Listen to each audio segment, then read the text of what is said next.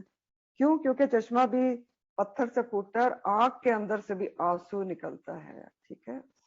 اور آئینہ کہتے ہیں بہتے چشمے کو، جاری چشمے کو. تو اللہ سبحانہ تعالیٰ نے حکم دیا جب انہوں نے وَإِسْتَسْقَى موسیٰ علیہ السلام نے جب پانی طلب کیا، مانگا، دعا کی، تو اللہ تعالیٰ نے حکم دیا کہ اپنا عصا ایک بڑی چٹان پہ مارو. تو اس چٹان سے کثیر وافر تعداد میں پانی جاری ہو گیا.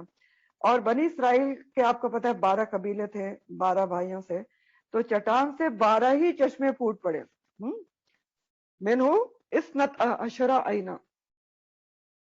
تو قد علم کل اناس مشربہم، تحقیق یقیناً جان لیا ہر اناسن لوگوں نے، انس کی جمع، مشربہ ہم، مشربہ پینے کی جگہ، ہم ان کی. ہر قبیلے نے اپنا اپنا پانی کا گھاٹ طے کر لیا. مشربہ کہتے ہیں پینے کی جگہ، پنگٹ یا گھاٹ، پانی لینے کی جگہ. 12 قبیلے تھے، 12 ہی اللہ تعالیٰ نے چشمے جاری کر دیے. اب دیکھیں اللہ تعالیٰ سبحانہ تعالیٰ چاہتے تو ایک بڑا چشمہ بھی جاری کر سکتے تھے، لیکن ایسا نہیں کیا گیا. پوری تربیت کے لیے اور پوری ڈسپلن کے لیے کہ کوئی لڑائی جھگڑا نہ ہو، پانی کے اوپر کوئی قتل و غارت گری نہ ہو. تو ہر کسی نے اپنا اپنا چشمہ جو ہے وہ سلیکٹ کر لیا اور اپنے اپنے چشمے سے پانی لیتے تھے. تو ہمیں اس سے یہ بھی پتہ چل رہا ہے کہ جہاں پر کوئی گروپ کام، بہت سارے لوگ انوالوڈ ہوں آپ کے کام میں، تو پھر اس میں گروپ بندی کر دینا چاہیے تاکہ ڈسپلن قائم رہے اور کوئی لڑائی جھگڑے نہ ہوں. تو اب آپ دیکھیں کہ وَإِذِ اسْتَسْقَى مُوسَىٰ لِقَوْمِهِ، اس سے بھی جو ہے ہمیں بہت ساری چیزیں پتہ چل رہی ہیں اس آیت سے بھی. نمبر 1 تو یہ پتہ چل رہا ہے کہ ضرورت کے وقت، ہر ضرورت کے وقت کس سے رجوع کرنا چاہیے؟ صرف اللہ سبحانہ تعالیٰ سے رجوع کرنا چاہیے. ہر کسی کو صرف اللہ سے رجوع کرنا چاہیے، کیونکہ یہاں پر بھی موسیٰ علیہ السلام بھی کس سے مانگ رہے ہیں؟ اللہ سبحانہ تعالیٰ سے ہی مانگ رہے ہیں کہ موسیٰ علیہ السلام نے اللہ سے دعا کی.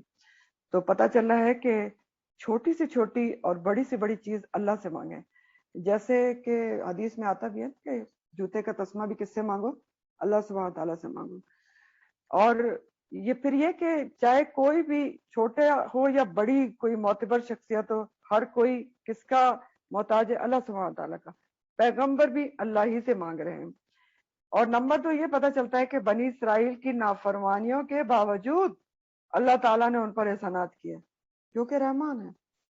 تو اللہ تعالیٰ جب کسی پر احسان کر رہا ہوتا ہے تو اس کا مقصد صرف یہ نہیں ہوتا کہ وہ بہت فرما بردار ہے.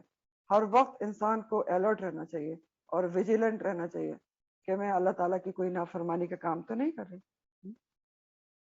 نمبر 3 اس سے یہ پتہ چل رہا ہے کہ موسیٰ علیہ السلام کی دعا قبول ہوتی تھی. پہلے بھی انہوں نے بہت دفعہ دعا کی، اللہ تعالیٰ نے قبول کی. اور موسیٰ علیہ السلام اللہ تعالیٰ کے بہت ہی برگزیدہ رسول تھے. اور آپ کو پتہ ہے کہ قرآن کے تقریباً 28 پاروں میں ان کا ذکر آتا ہے. اور سورہ الاحزاب میں اللہ سبحانہ تعالیٰ فرماتے ہیں، الاحزاب میں وَكَانَ عِندَ اللَّهِ وَجِيهًا، اللہ کے نزدیک وہ بہت ہی مرتبے والے تھے. اور نمبر 4 اس آیت سے ہمیں یہ بھی پتہ چلتا ہے کہ اللہ سبحانہ تعالیٰ دعائیں سنتا ہے، سمیع ہے اور ہر کسی کی سنتا ہے. اور یہ ابھی سورہ البقرہ میں بھی آ جائے گا. سورہ البقرہ کی آیت نمبر 185 ہے، وَإِذَا سَأَلَكَ عِبَادِي عَنِّي فَإِنِّي قَرِيبٌ أُجِيبُ دَعْوَةَ الدَّاعِ إِذَا دَعَانِ.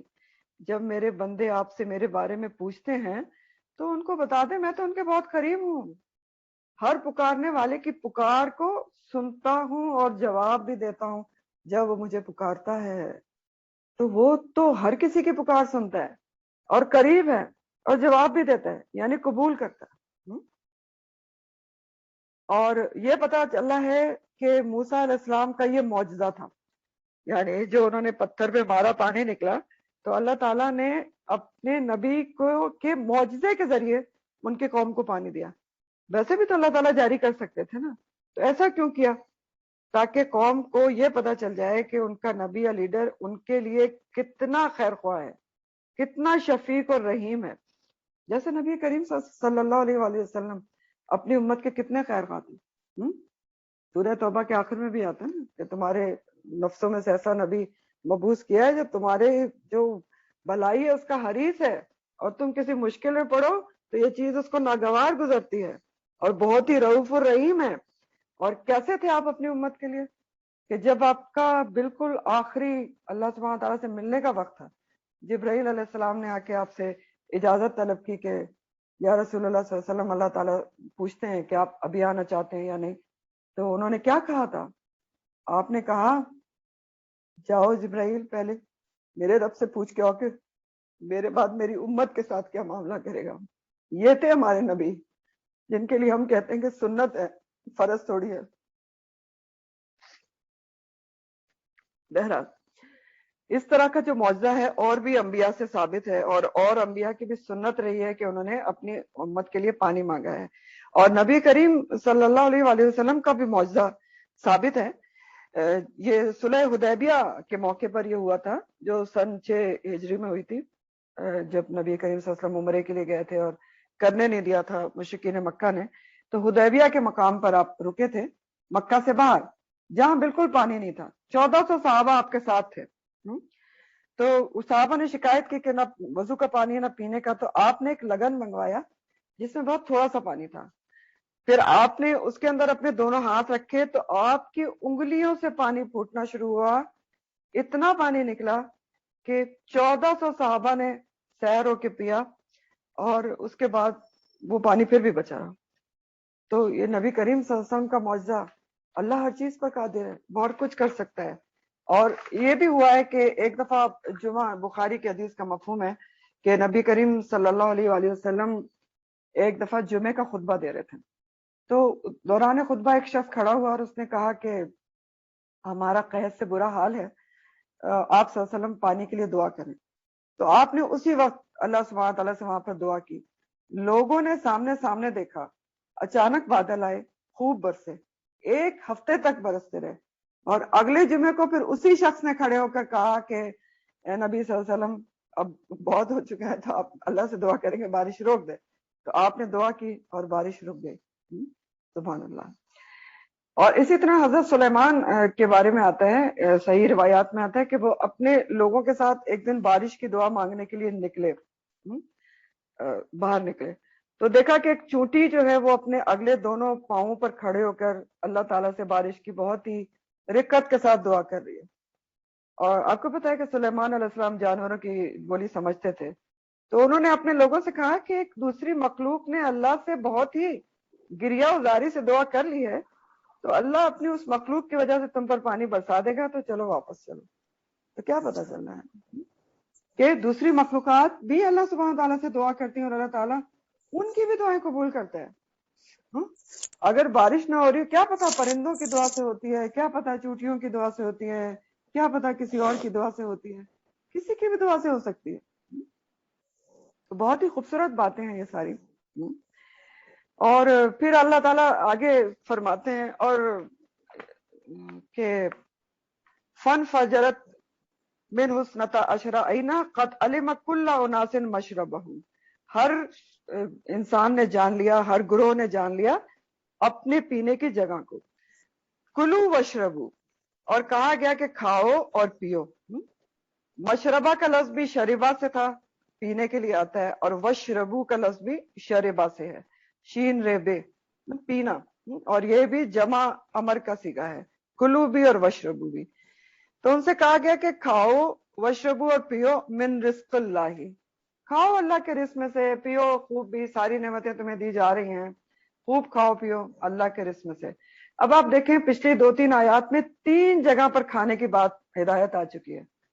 کلو من الطیبات ما رزقناکم، پھر کہا گیا فکلوا منہا حیث شئتم رغدن، اور اب پھر ہے کلو وشربو۔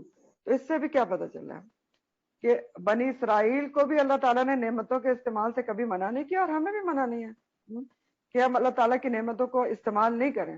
اللہ کی نعمتوں کا استعمال منع نہیں ہے، کرنا چاہیے، لیکن اسراف اور تبذیر سے ضائع کرنا منع ہے۔ اسراف اور تبذیر یہ سب آپ پڑھ لیں گے کہ خواہ ضائع کرنا، اڑانا، نمود و نمائش کے لیے، یہ سب چیزیں منع ہیں۔ تو کھانا تو منع نہیں ہے، اور صرف کھانے کی نعمتوں کی بھی بات نہیں ہے، کھانے کے علاوہ بھی اللہ تعالیٰ نے بہت کچھ دیا نا، رزق میں سب کچھ آتا ہے نا۔ کلو وشربو من رزق اللہ کہا جا رہا ہے، تو سب کچھ آتا ہے, استعمال کرنا چاہیے, لیکن بہت ساری چیزوں کا خیال رکھے, اسراف نہ ہو, ضائع نہ کیا جائے, اللہ کے حقوق ادا کیے جائیں, صدقات واجبہ ضرور دیے جائیں, نافلہ بھی دینا چاہیے, اور پھر کیا ہے, بندوں کے حقوق جن کے ہیں ان کے ادا کیے جائیں. پھر اللہ کی نعمتوں سے آپ لمٹس کے اندر حکم کے مطابق فائدہ اٹھانا منع نہیں ہے. کلو وشربو من رزق اللہ, منع کیا ہے, جو ان کو بھی منع کیا جا رہا ہے اور ہم میں بھی منع کیا جا رہا ہے کہ اللہ کی نعمتوں سے فائدہ اٹھانا منع نہیں ہے, کھاؤ پیو, لیکن کیا نہ کرو, ولا تعصوا, اور نہ تم فساد کرتے پھرو, فی الارض, زمین میں, مفسدین, فسادی بن کر. مفسدین جو ہے نا, مفسدینہ, مفسد کی جمع ہے اور فساد سے ہے. اور تعصب کا جو لفظ ہے, ذرا پہلے اس کو سمجھ لیں, پھر آپ کو تفسیر بھی پڑھتے ہیں ہم.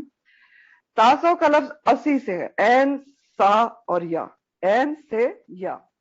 تو یہ کیا ہوتا ہے, وسیع پیمانے پر فساد کرنا, شدت سے فساد کرنا, یعنی ذہن میں بھی تخریب کاری ہو, عمل میں بھی تخریب کاری ہو, بہت زیادہ فساد اور بگاڑ پیدا کرنا. تو کیا کہا جا رہا ہے بنی اسرائیل سے, اور ہم سے بھی, سبھی کو سمجھایا جا رہا ہے کہ اللہ کی طرف سے جو بھی تمہیں نعمتیں حاصل ہیں ان کا استعمال کرو, کلو وشربو, اللہ کا شکر ادا کرو. لیکن ایک دوسرے سے نعمتیں چھین کر, ایک دوسرے کی نعمتوں سے حسد کر کر, ایک دوسرے کی اپنی نعمتوں کے اوپر تکبر کر کر, یہ ساری چیزیں کر کر فساد پیدا نہ کرو زمین کے اوپر.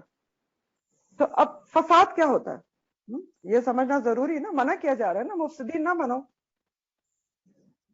اور زمین پر فساد نہ پیدا کرو. فساد بگاڑ کو کہتے ہیں, اور اصلاح کا الٹ ہوتا ہے امن کا. تو پہلے ہم یہ دیکھتے ہیں کہ امن کیسے قائم ہوتا ہے, تو اس کا جو کچھ الٹ ہوگا وہ بگاڑ پیدا کرے گا. تو امن یا اصلاح کیسے ہوتی ہے زمین کے اوپر, اللہ کے طریقوں کے اوپر چلنے سے. جیسے ابھی ہم نے پیچھے بھی بات کی نا ابھی, کہ کائنات اللہ نے بنائی ہے, اگر اللہ کے احکامات پر چلیں گے امن قائم رہے گا. اللہ کو پتا ہے نا کہ کیسے کائنات چلانی ہے, کون کیا کرے گا.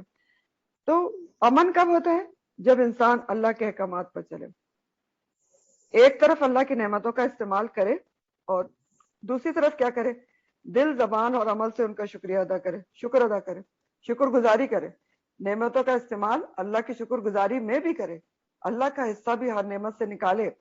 اور نمبر 2 کیا کرے امن قائم کرنے کے لیے, اگر نہ ملے کوئی چیز, بہت کچھ ملا ہے, ایک نعمت نہیں ملی تو صبر کرے, اسی کے پیچھے نہ روتا رہے کہ یہ نہیں ملا.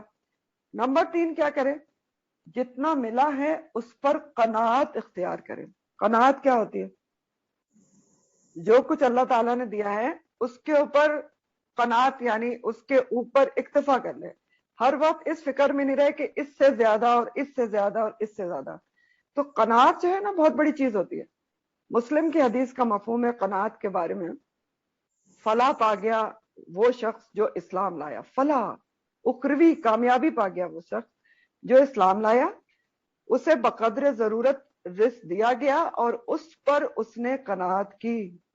غور کریں حدیث میں, فلاح کس کے لیے ہے, کہ جس کو بقدر ضرورت رزق دے دیا گیا ہے, جس سے اس کا گزارا اچھی طرح چل رہا ہے, لیکن اس پر قناعت کر لے, دوسروں کی نعمتیں دیکھ دیکھ کے ہر وقت اور کی تلاش میں نہ رہے.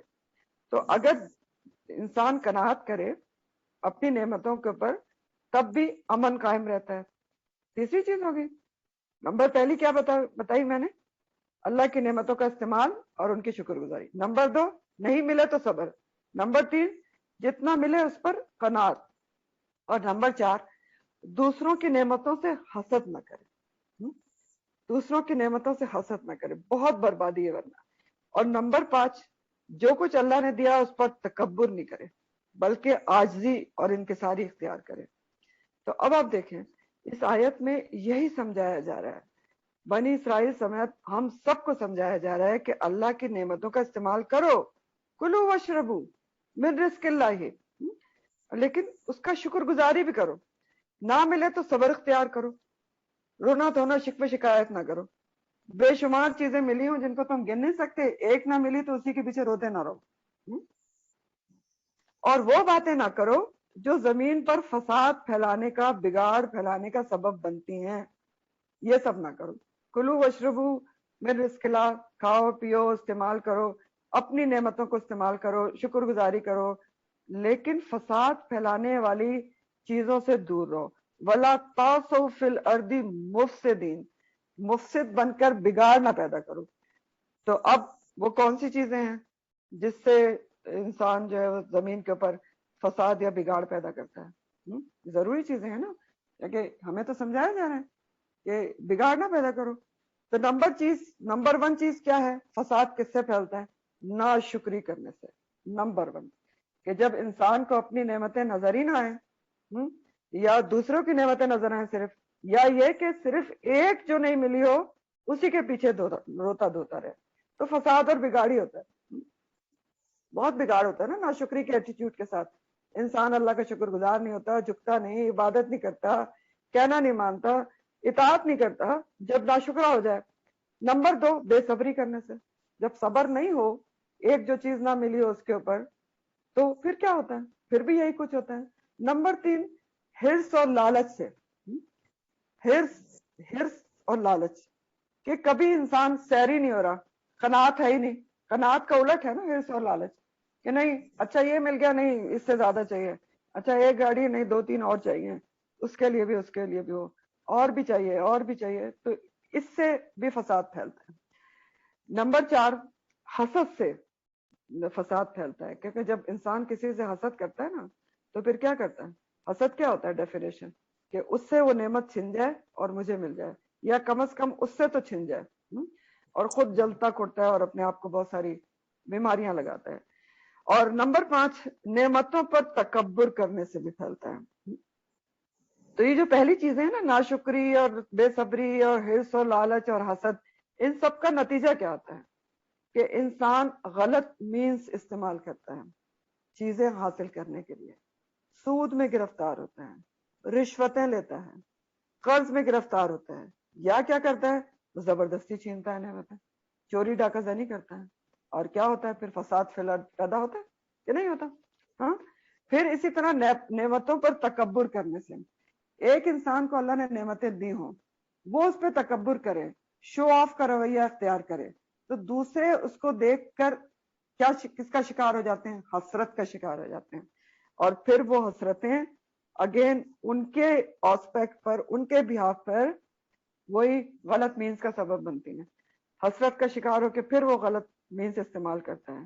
تو یہ ساری چیزیں معاشرے کو امن کے بجائے بگاڑ کی طرف لے جاتی ہیں. اور پھر ایک طرح یہ جو بنیادی جو وجہ ہوتی ہے نا بگاڑ کی, فساد فی الارض, جس سے منع کیا جا رہا ہے وَلَا تَعْثَوْا فِي الْأَرْضِ مُفْسِدِينَ, بنیادی وجہ کیا ہوتی ہے؟ ایک لائن میں فساد فی الارض کی, گناہوں کی وجہ سے فساد فی الارض پھیلتا ہے. جتنی چیزیں میں نے آپ کو بتائی ہیں گناہ نہیں ہے, کون سی اس میں سے گناہ نہیں ہے؟ تکبر گناہ, اتنی بڑی اس کے اوپر وعید ہے کہ متکبر جنت میں نہیں جائے گا. حسد گناہ, کھا جاتا ہے نیکیوں کو سوکھی لکڑی کی طرح, ٹھیک ہے. اور حرص اور لالچ ویسی بری چیز ہے, اس کے بارے میں بہت کچھ آتا ہے. چوری ڈاکہ زنی سب گناہ کے کام ہیں. تو فساد فی الارض بنیادی طور پر گناہوں سے پھیلتا ہے. جتنے گناہ زمین پر کیے جائیں گے اتنا زیادہ فساد فی الارض پھیلے گا. اور انسان کی اپنی غلطیوں اور اپنے گناہوں کی وجہ سے زمین پر فساد پھیلتا ہے. اور یہ بات اللہ سبحانہ تعالیٰ نے قرآن میں فرمائی بھی ہے. سورہ الروم آیت نمبر 91 ہے, الروم 91, ظہر الفساد فی البر والبحر بما کسبت ایدی الناس, پھیل گیا فساد خشکی میں اور تری میں بوجہ اس کے کہ جو لوگوں نے کمائی کی. تو اب آپ سوچ لیں کہ لوگوں کے اپنے گناہوں کی وجہ سے, اپنے ہاتھوں کی کمائی کی وجہ سے خشکی اور تری میں فساد پھیلتا ہے کہ نہیں پھیلتا؟ اتنا تو آپ کو چیزیں ایکسپلین کی. اچھا ایک آسپیکٹ اور بھی ہے فساد فی الارض کا, وہ کیا ہے کہ اس طرح سے بھی ہم زمین پر فساد بگاڑ پیدا کرتے ہیں. آج آپ دیکھتے ہیں کہ گلوبل وارمنگ کی بات ہو رہی ہے, بہت گلوبل وارمنگ ہو گئی ہے, اوزون میں کریک آ گیا ہے. یہ بھی کیسے ہوا؟ بما کسبت ایدی الناس, انسان کے اپنے ہاتھوں کی کمائی ہے. درخت کاٹ دیے, چوری کر کے کاٹ کے بیچ دیے, ہوا پلوٹ کر دی, بے ضمیر ہو گئے, ٹھیک ہے. فیکٹریز کا دھواں سارا فضا کو پلوٹ کیا جا رہا ہے, جانور بیچارے پرندے مر رہے ہیں. اتنے اچھے اچھے پرندے ناپید ہو گئے، آپ کو نظر ہی نہیں آتے، جو پہلے آپ کو نظر آتے تھے. تتلیاں گم ہو گئی، کبھی نظر ہی نہیں آتے. یہ سب ایدی الناس ہے، لوگوں نے کیا ہے سارا. پانی پولوٹ کر دیا، مر رہے ہیں پانی کے جانور. تو یہ بھی ایک آسپیکٹ ہے. تو ان سارے آسپیکٹ سے اس میں سے سبق نکلتے ہیں کہ اللہ سبحانہ تعالیٰ کہہ رہے ہیں کہ کھاؤ، کلو واشربو من رزق اللہ، نہیں منع کر رہے ہیں تم کو. نکالو اللہ تعالیٰ کی نعمتوں کو، استعمال کرو، فائدہ اٹھاؤ، لیکن ولا تعثوا، فساد نہ برپا کرو زمین کے اندر مفسد بن کر. آئندہ نسلوں کا بھی خیال رکھو، مخلوقات، دوسری مخلوقات کا بھی خیال رکھو، ان کا بھی حق ہے زمین پر، ان کو بھی اللہ نے پیدا کیا ہے. پانی کی ہو یا فضا کی، دوسروں کی نعمتوں کی طرف نہ دیکھو، اپنی نعمتوں پر نظر رکھو، تو شکر گزاری پیدا ہوگی. اور حسد نہ کرو، تکبر نہ کرو. یہ ساری چیزیں جو ہیں وہ لے کر جاتی ہیں انسان کو فساد فی الارض کی طرف. اور آخر میں یہ کہ جو استسقاء کا لفظ یہاں پر آیا نا، وَإِذِ اسْتَسْقَى مُوسَىٰ، تو آپ کو پتا ہے نا کہ نماز استسقاء پڑھی جاتی ہے اسی ورڈ سے. وہ کیا ہوتی ہے؟ جب بارش نہ ہو رہی ہو، خشک سالی ہو، تو ایک ریکمینڈڈ سنت کا طریقہ ہے کہ نماز پڑھی جاتی ہے کھلے میدان میں نکل کے. نماز استسقاء ایک خاص طریقے سے اللہ تعالیٰ سے بارش مانگنے کے لیے، تو وہ پڑھی جاتی ہے. تو آج یہیں تک ہے، کیونکہ اگلی آیت بہت لمبی تھی اور اگر میں اس کو آدھی لیتی تو اس کا اس طرح سے آپ کو سمجھ میں نہیں آتا. تو یہاں تک رکھتے ہیں انشاءاللہ. آئندہ وآخر دعوانا ان الحمدللہ رب العالمین. سبحانک اللہم وبحمدک نشہد ان لا الہ الا انت نستغفرک ونتوب الیک. سبحان ربک رب العزت عما یصفون وسلام علی المرسلین والحمد للہ رب العالمین. ربنا تقبل منا انک انت السمیع العلیم وتب علینا انک انت التواب الرحیم.